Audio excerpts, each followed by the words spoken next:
James. How's it going? Fine, James. Good, to see you. yeah. Thanks Good to see you, James. Welcome back to the show. Thanks very much. Thanks very much. It's great to have you. Yeah, yeah. Have you had to sign any autographs in the meantime? No, to get back to Barry's. Oh yeah. There's a film star used to come in to Barry's. Her husband's name was Colleran. He was a film producer. Right, let me check. And he had crocodile skins, small crocodile skins. Right. And he wanted a pair of shoes made out of them. And I think he had to have those crocodile skins. They weren't for small, they were small ones. They weren't the big alligator ones, so it was crocodile. He brought them into you, and he brought them into Cape Stein. He said to the outbreaks when he make and use those skins. I had the job of cutting the uppers for them. Wow. I cut them and made a couple of pair of shoes for them. Wow. And when they were made, his wife was staying in the they were staying in the Gresham Hotel. What's that girl's name? She was in. Do you know that film? Gregory Peck was in it. Oh, The Omen. That's it. The Omen, yeah. Well, the girl was in that. Lee Remick. Lee Remick. Yeah, so I went down to Cape, down to Gresham, and with the shoes, to fit them on him, but he wasn't there. But the fella at the door told me to bring them up to the room, up to Lee Remick, and I knocked the door and she came out. Yeah, she was, Wow. I told her the shoes. She was a film star. Yeah, Lee Remick, yeah, met her. Met a few film stars over the years in Capel Street, James. I did nearly forget them, over the years. Did she give you Did she give you a tip? I always got a few bob. Ah, fair. Yeah, you always got a few bob. Yeah. There was always a few bob, man. They always swore you to silence, stick it in your pocket. When you Fair play to them. That's amazing. There's always a few bob to be made, Yeah. She would have been a massive actress back then. Yeah, she was, yeah. She's a great film star. Lee Remick, yeah, that's her, yeah. Laurel Hardy was here. I was going to ask you about Laurel and Hardy. Yeah, I saw them. Did you? Yeah, they didn't come into our shop. But they were walking up Capel Street. That's mad. I went out to have a look at them. They were walking up Capel Street from the Olympia Theatre that was down the end. You know where it was? Yeah. It was down there in Dame Street. Dame Street, yeah. They came out and they walked all day. They were walking up Capel Street. That's a mad. Yeah, and their gear, no, they weren't in that funny gear, Yeah. Yeah. This is when they were on their tour in the 50s. Yeah. That's mad. Laurel and Hardy, yeah. Oh, you didn't get to meet them, though? Huh? No. And John Wayne was staying in the Gresham. And we went for a walk when we do my dinner hour. Yeah. And I see people standing outside the Gresham having a look. And so I wonder what they were all waiting for. The next thing, John Wayne comes out. And I tell you, James, he was a big man. Was he, yeah? He was a big man. He had a big 10-gallon thing on his head. And he was a big man. I often more like he was 6'4". Wow. But he was broad. He's a big man. He came out and he walked down O'Connell Street. Yeah. John Wayne, That's mad. yeah. Was he just on a press tour or what was he doing? I know, he walked down on his own. Yeah, Came out to Gresham, went down for rambles. He went out for rambles around town. Oh, why not? Yeah. It's just where people are looking at him. See, this country was always the same. The film stars always like coming here. Do you know why? They can walk out among the people and they don't be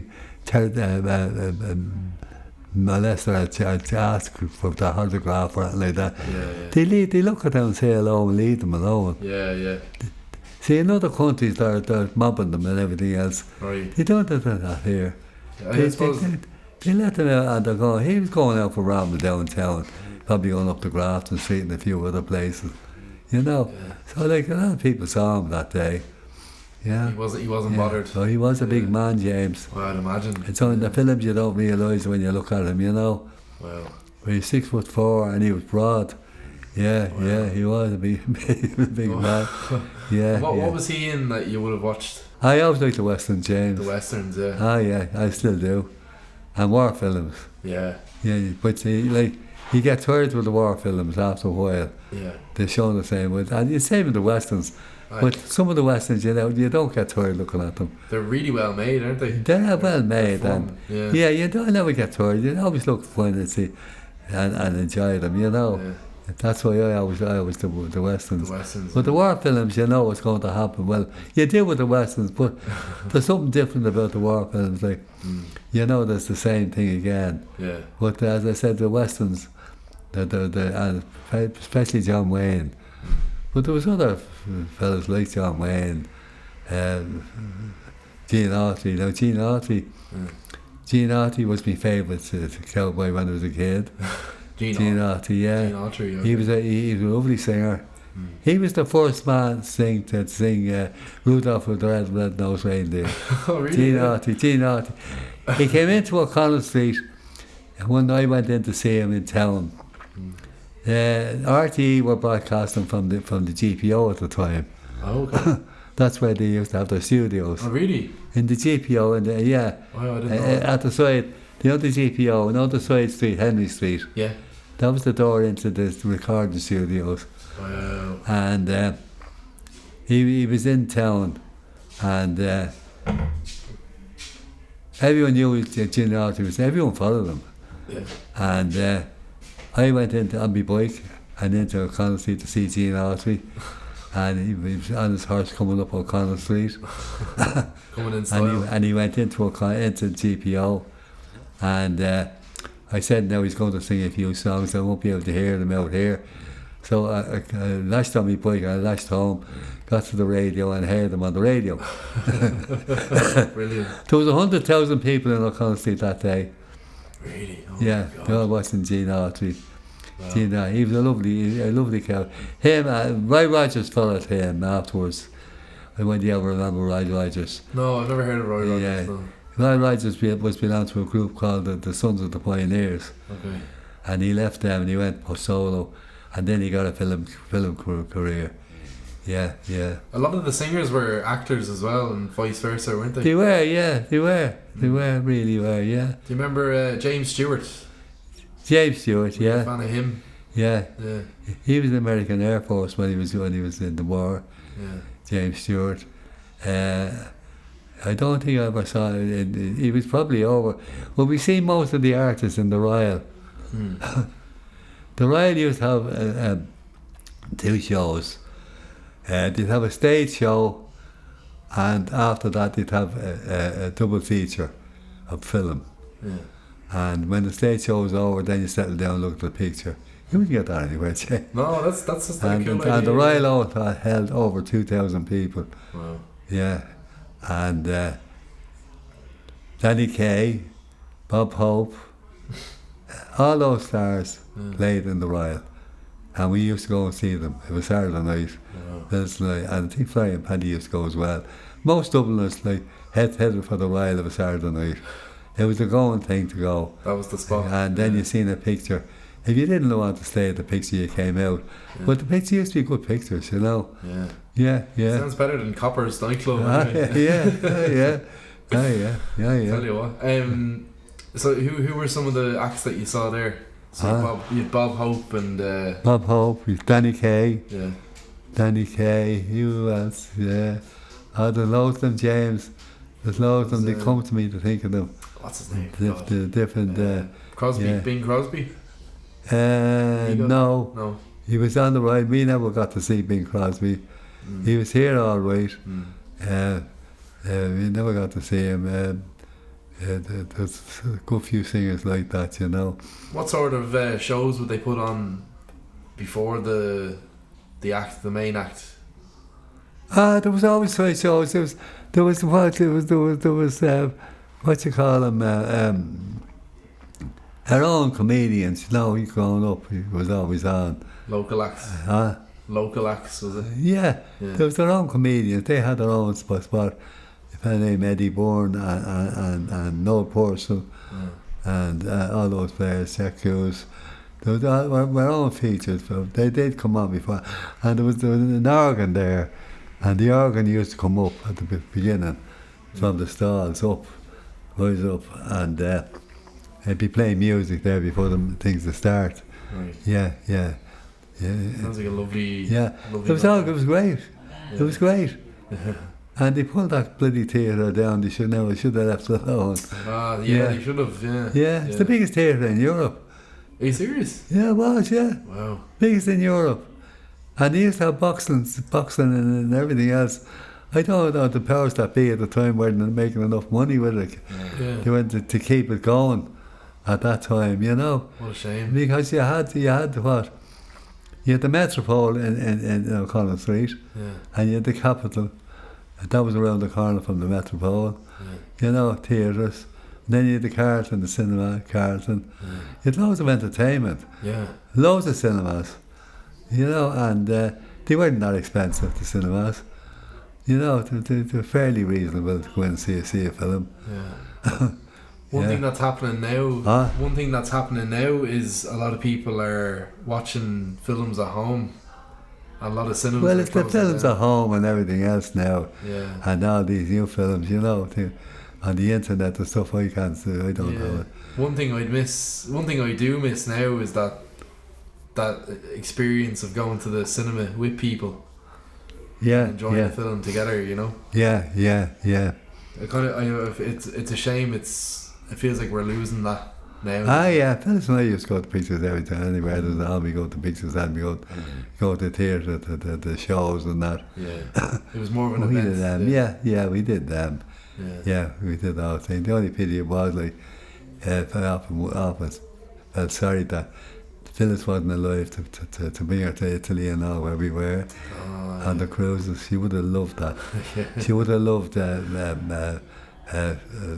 Sorrento. He would have loved it. Yeah, he would have. Yeah. Did you go anywhere together abroad? We did. She went out to Bray. I mean, most places we couldn't go. I had the car then. I went all over Ireland in the car. Costed all when I got the milk job. Yeah. But before that, so we got as far as Bray. Right. Yeah, or Tullymount or something like that. Port Marnock. She never got. When I got the car with the milk job, we were all over Ireland and that. Lovely. You know. Yeah. We went everywhere. Lovely, yeah.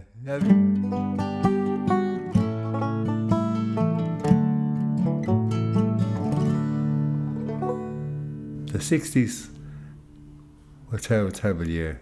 The only good thing about the 60s at that time was the music. Yeah, the Beatles and all Cilla Black and all them in the 60s. Yeah. And a lot of people were going away to England at that time. There's no work here. Wow. And once you had a job, that was it.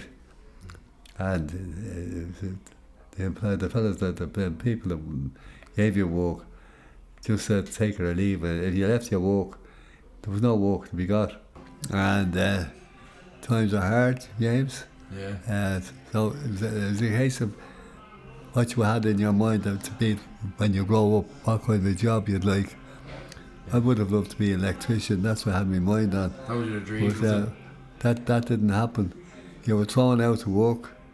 First job, yeah. And I was thrown into that in Barry's, Capel Street. Yeah. And that was your first job. Yeah, there was a bit of a job. I was in the Hammer Lane. Not my first job. I was in the Hammer Lane for a couple of weeks. All right. Yeah, but God, it nearly killed me. They took me over the Hammer Lane factory down the Pear Street. And what were you doing there? Pulling bloody big heavy pipes and stuff, gutters, from one side of the place to the other. But I used to come home. They took me out because when I came home I'd fall asleep and I'd be talking in my sleep and everything. But they got me into Barry's anyway. Yeah. And from there, yeah. So doing messenger in there, and then they decided to put me to teach me the cutting of the uppers. For the shoes. And he was teaching me how to do it and everything else, and I was doing it between serving in the shop and that, you know. And then he decided to send me over to Chemistry Technical School at night time. I learned it, the trade. I did, and I hated the bloody job. I wanted to get out of it as quick as I could. But I learned the trade anyway, and I was pretty good at it. Oh yeah. I was very into kind of work, surgical kind of work with surgical boots and shoes, and you had to match one, like where people had short feet, one short foot and then one long foot, you know, and you had to match one foot with the other in the shoe when you're doing the shoes. I was at that for a long time, James, for 20 odd years. Wow. What was your day today like? Did you have a bench? Huh? Did you have a bench, a workbench? Oh yeah. Had a workbench, a cutting board, everything there, and there was always plenty of people coming into Capel Street, all nobilities, you know. The likes of Fred McMurray, he was a film star. Oh, was he? And there was another man that used to come in as well. He was the abbot of the Lord Abbot of Trafford. Right. And Trafford is old Trafford is in Manchester. Yeah. It's a big monastery. Oh yeah. In there, yeah, big man he was. Liam Cosgrave, and out of government here.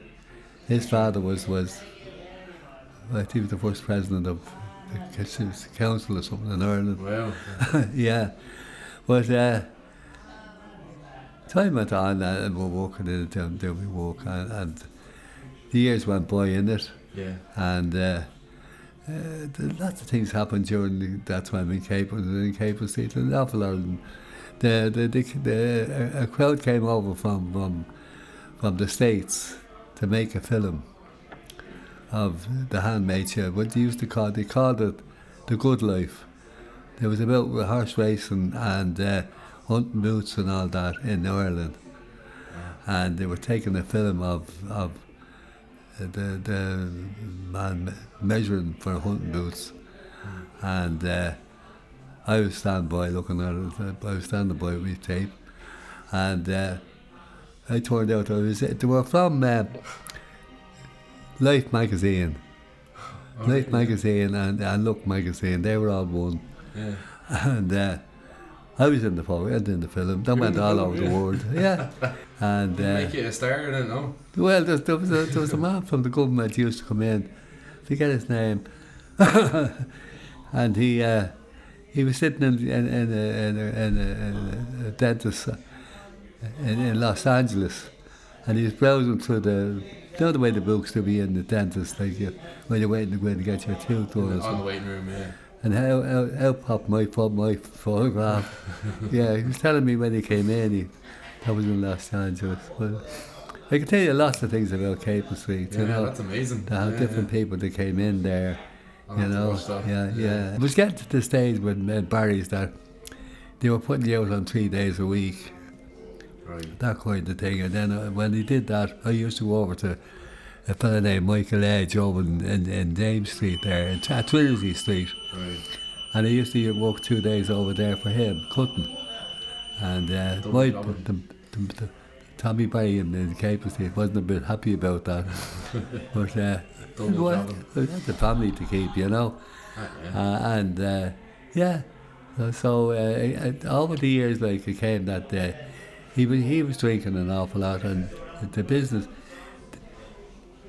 What actually happened was the Dublin Council wanted to take 16 feet off Capel Street, and they were doing the same with Parnell Street.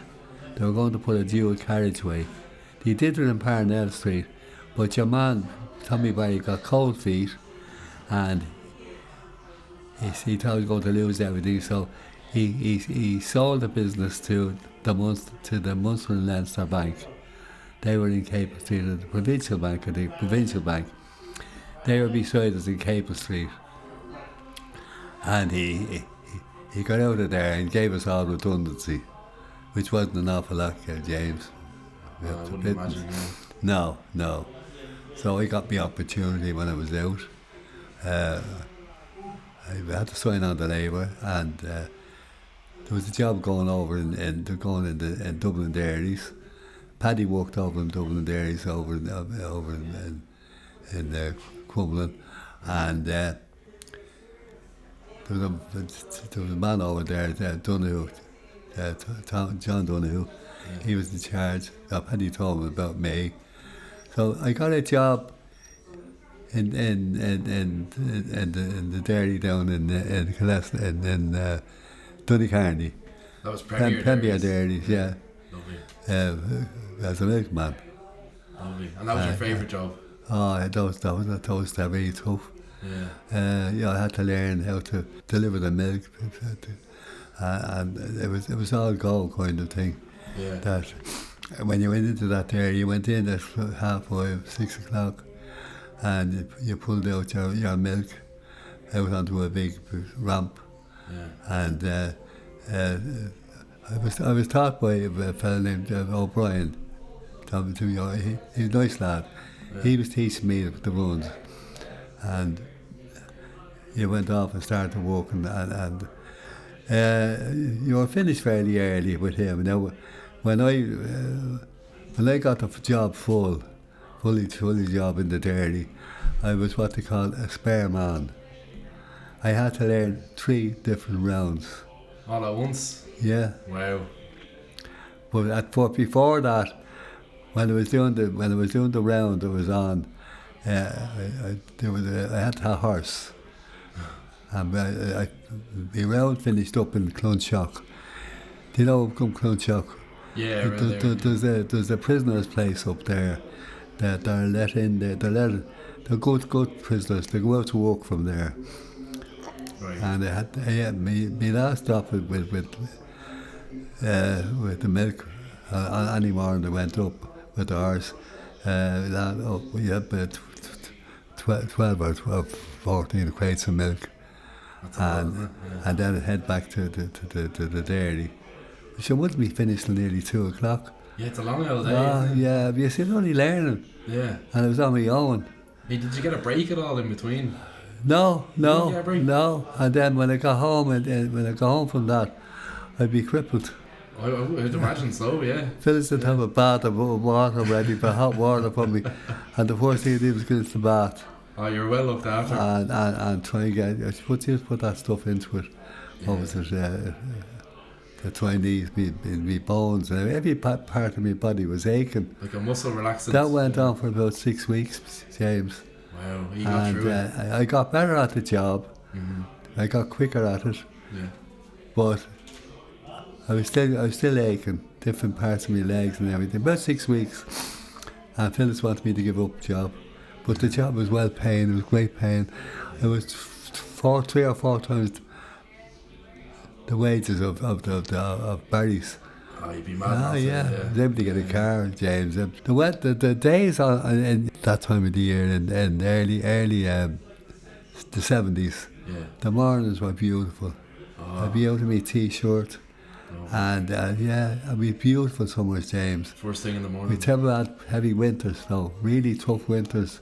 Yeah. But when you take out a horse in the morning, I was shown once how to use a horse. Yeah. And I was brought in and showed how to dress a horse. Never did in my life. And you did that, and you brought the horse round and put it in between the shafts of the car, that thing. And you went out and delivered. But there were some mornings now that your hands would be falling off you. It'd be sleety rain, but you still had to go out. In what was the year of the Pope? 1978. 78, 79. 79, yeah. They were getting rid of the horses. I had one, and I went in anyway. It was a lovely mare, this horse, this lovely. And we're delivering all around Calesta Park, where you lived. Yeah. And I went round, and while I was delivering, there was a fella taking photographs. And I stopped him in there. And when he was going off then, he told me to stand with the horse, and he took a photograph of me with the horse. And I said to him, well, what paper is that going to be in? And he said, it's in a Dublin magazine. Well, I wasn't so busy with the milk and all at that time. I was terrible busy. I said to myself, have a look at the Herald or something like that. I never saw the photograph. You never found the photograph? Well, it turned out it was in Dublin magazine. You know, in Dublin. In Dublin magazine? Yeah. We'll have to find that somewhere.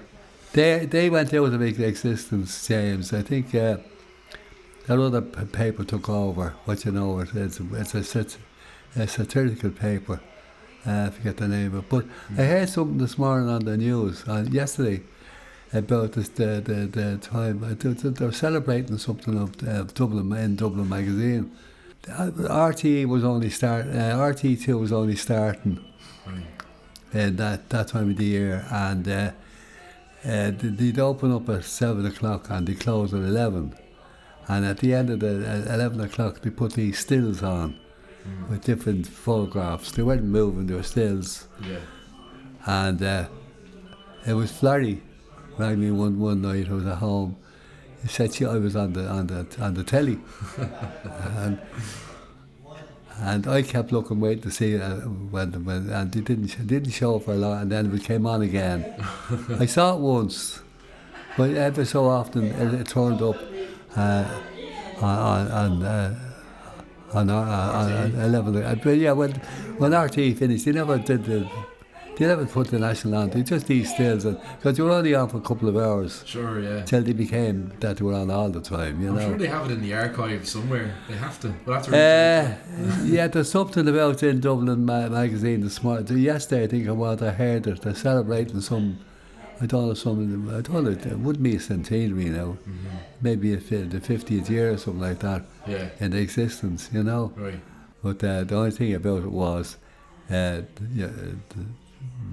Tommy Barry's wife came out to me and wanted me to go back. He had opened up again in Bolton Street. After he got another shop and opened up there. And I told him I was promised a job in the dairy. And he's actually crying in the house that day. Was he actually? I go back. I didn't know why. I said there's only a worker in there. And he came to me then and I said no. So I got a job. And I met one of the lads that I used to work with in town one day. I was in O'Connell Street at the tax office because I was paying tax one morning, and I met him, Joe Caulfield. And I said, "How was things going?" I said, "We were all out of work." So he was out of work. So did you not hear? No, I didn't hear. So I'd walk with the milk. I didn't hear anything. So we had to let us all go. He was opening up, he said, because you wouldn't come back to work with me, he had to let us all go. Oh my God. I was like, Joe, it must be very important. yeah, he had to let us go. And there was, some of them there, the Lily Bourne, the machinist in there. I met her one day in Abbey Street, and she wouldn't even look at me. Jesus, you got everyone sacked. I got a better job, I got more money, James. You have to look after your family. And those times as well, I'm sure, Phyllis was able to give up sewing when I got that job. You know, No, you did the right thing. I had to get a car and everything else. I tell you, when I was working in Premier. So you were working in the dairy. Yeah, well, I had a horse on one of the rounds. There was 3 before, then it was down to 1. I had one, another guy had another one. And it was a lovely mare. It was fat, very fat. And I noticed the mare getting very fat. And there was a guy there for looking after the horses, a groom guy. He used to clean them down, and when they come back in and settle them down in the stalls. I took the mare out one morning, around Calester Park, and she wouldn't stand. When you're delivering milk with a horse like that, they're well trained. You leave it and go in and pop your milk into a house, and they stand and wait for you. And you come out there and they move with you on the road as you're going up. They move up. You don't have to tell them, they move. They know, And I mean, another thing is, in Calester Park, there's very narrow roads at certain parts, and there's very little space between cars. And if you touch the horse to lead that night, you certainly rub a car. Oh yeah. You know, so you leave the horse alone. They know they know what to do to keep between the two, not to rub against any of the parked cars. And she wouldn't stand anywhere. We were running after her all the time. And the end result, I had to put the chain on the wheel to stop her moving, because we were running up and down up the road, coming back and everything else. We were sweating more. Anyway, I got back to when I got out onto the Malahide Road, He used to go do Callista Park and down into Donecarney. And he used to come out there just this side, the back of Parnell Park there, and out onto Malahide Road. Lovely. And we had the last drop we had as regards milk was in May Park, and there was a butcher shop there in May Park, and that's where we used to have the last. I used to have 3 or 4 bottles of milk there every morning, and when I looked around, there was the horse galloping up the Malahide Road. Jesus. We had to run out to jump on her and stand, pull up, hold her. Because she was getting near the turn into Callista Park. You know when you're Malahide Road, you turn in where the dairy was. I was just about got there to get the car in. So cars did stop for you, like when you had a horse. You know, they seen you on and they'd stop and let you go through. And I got her in, and when they brought her in to take the shafts off, you took the shafts off. You emptied your empties onto big steel the things there that you pull the crates onto. Right. You just slide on and off, you slide on. And we empty thing, and then you take the horse out of the shafts. Yeah. And when I did that, they let a load of water out of it. Like a tap running. The water broke on the horse. Out his backside. Yeah. And I couldn't make it. So I brought her around into the stall. And usually when you bring her into the stall, you bring her in and you put the nose bag on them. They have oats in the nose bag. They go up mad with that when they get back after being out on a run. Yeah. And I put the nose bag on and she didn't touch it. And I got out of the stall. As soon as I got her out of the stall, she sat down and lay down. If she had to lay down when I was in it, she'd have lay on me legs, broke me legs. Jesus. But she waited till I got out of the stall. And I kept looking to make what was wrong with her. And next thing she had to go to foal. She had a foal. She had a baby. A young foal, yeah, you could see it there. Wow. We looked standing, she had a complete young foal. And you know, that was an awful thing to happen to a horse. We have doing a workload with and said going to have a foal. Yeah. It shouldn't have been out on the road at all. God, the poor thing. Yeah. Looked at the man that was in charge. I said it to him afterwards. Did you not notice that the horse getting fat? He did or not, I don't know. But I went home then to get me camera to take a photograph. I didn't do me book around. I just went home to get my camera, and I got my camera. I said to Phyllis, I'll be back in a few minutes. And when I went down, the foal was gone and the horse was gone. The people that own the dairy, Craigie Brothers, they owned. They were the milk club. They had the place up there. That like it was Craigie's, but it was Premier Dairies. You know that what I mean? Yeah. Everything was Craigie. They took it because they took it out of the way, because if the publicity had got out about a horse, about me, about having to do a workload and having a foal and when it's finished, it wouldn't be the way thing. The papers would be full of it. Yeah, they'd be. It was all kept quiet. All kept very quiet. Yeah. So we found out afterwards. They used to buy the horses from